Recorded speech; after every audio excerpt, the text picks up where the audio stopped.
গ'লে বেছিকেলি ব্ৰজাৱলী ভাষাত ৰাস কৰা নাযায় গতিকে ভাল লাগিছে আমি নতুন নতুন বস্তু শিকিবলৈ পাইছো কাৰণ ব্ৰজাৱলী ভাষাত আজিলৈকে কৰা নাই আৰু খুবেই বেছি ভাল লাগিছে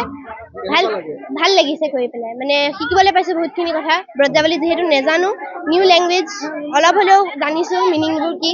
কেমনে উৎপাত গকুলে মিলন কি নিমিত্তে ৰজনী লৰি বনমধ্যে আৱন হভয়ে কহ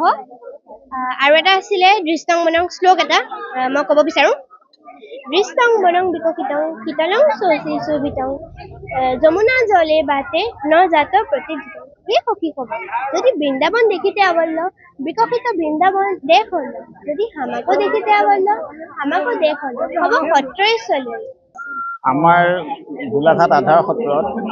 অতি পুৰণি ৰাস আৰু এই ৰাস আমাৰ ব্ৰজাৱলী ভাষাত কেলিগোপাল নামৰ নাটখন আমাৰ ইয়াত মঞ্চস্থ কৰা হয় ২১৬ বছৰ পুৰণা এই ৰাসখন আমাৰ গোলাঘাটৰ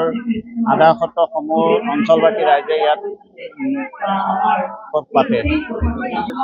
আমি ভাবো এই ৰাসখন অতি পুৰণা হোৱাৰ বাবেও এইখন ব্ৰজাৱলী ভাষাত আমি চলাই নিছো ইয়াত বহুতো ত্ৰুটি নাতি আছে তথাপিও আমি আমাৰ সকলো দিশৰ পৰা আগবঢ়াই লৈ যাবৰ কাৰণে আমি ইয়াত এক প্ৰকাৰে গৱেষণা কৰি থকালৈকে হৈছে এই নাটখন যদিও ব্ৰজাৱলী কিন্তু আমাৰ নৱপ্ৰজন্মৰ আমাৰ এই অঞ্চলৰ ৰাইজে তেখেতলোকে এই ভাষাখিনি ভালকৈ বুজি পায় আৰু তেখেতলোকৰ অসুবিধাৰ সন্মুখীন হোৱা নাই